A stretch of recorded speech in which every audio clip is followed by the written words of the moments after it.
some of the areas that maybe helped accelerate this?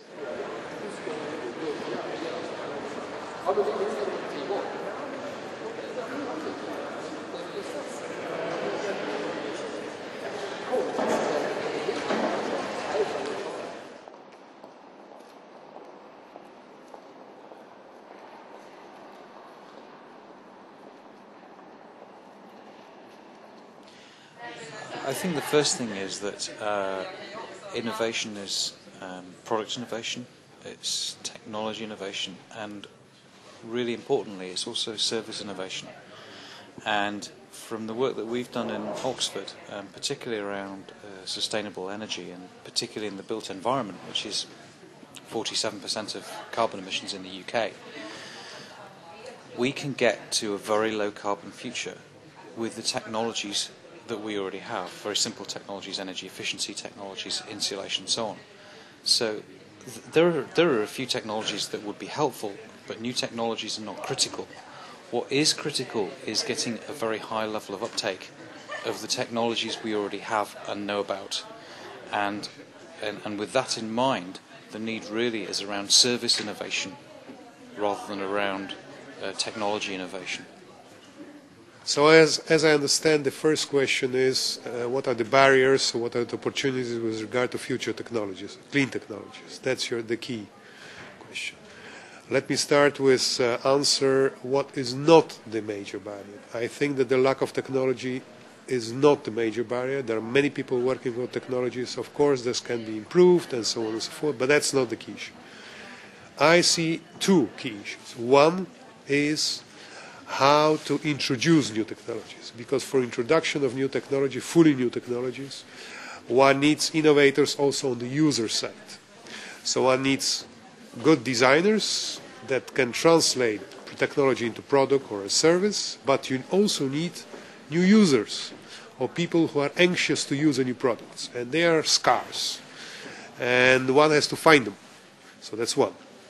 And of course, these ones have to disseminate the message in a way that it's good, that it's nice, that it's desirable, and so on. That's one issue. The second is how to surpass the dinosaurs area. Of course, diffusion, dissemination of nice products, new products, is very often opposed by vested interests.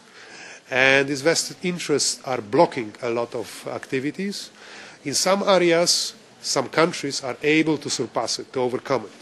Take Germany. They really went through tough discussion with the manufacturers of the cars and so on and so forth. But for example, in our country, like the Netherlands, we cannot overcome the monopoly in the way of the vested interest of electric power companies and oil companies. So we have a backlash, so to say. Well, I think the issues really are going to be for the people who manage those products, businesses and industries. So the onus is going to be on the responsibility, I think a new emerging responsibility on CEOs and business managers in the challenge of the impact of their products, the use of their products and the end-of-life aspects. I think we need to differentiate a little bit between different sort of aspects of this. One of the most important aspects, I think, is that we move from a situation where this is seen as an add-on and a complement to current products and services that companies provide to becoming a mainstream issue. The question is not if you have something that is sustainable, that everything is sustainable. And also that it's not something that you just cater for a small segment of society. To be cynical, you can sometimes say that companies try to cater for women between 25 and 45 because they want a little bit of environment. I think that time is over. It's about really providing sustainable products and services, not from a peer perspective, but from a truly sustainable perspective. And last on the economic part, I think also that it's not about just incrementally doing something, but really fundamentally understanding that if you want to be long-term profitable, that's where you need to go. So it's not a matter either, again, to just have an add-on, but the very fundament on where your company is based needs to be sustainable. And that is also, I think, needs to go back that when you talk about these things today, within companies, I think we need to mainstream that also, everything from R&D to sales. Today it's very often situated within sort of PR department or a few departments within companies. So I think we're going to see a mainstreaming also of sustainability. And I think the very idea of what sustainability is needs to be sort of changed from something that is just an incremental improvement to something that really asks, can 9 billion people on this planet use this over time? If they can, that's sustainable. So therefore I think we will also see a number of new concepts emerging, and we've seen things like biomimicry. Instead of seeing how we try to push things, we work with nature instead. So there are technologies where we try to understand, why is nature so much more clever than we are? How come that nature don't use so much heat, so much friction, so much excess and waste? The very concept of waste is bizarre.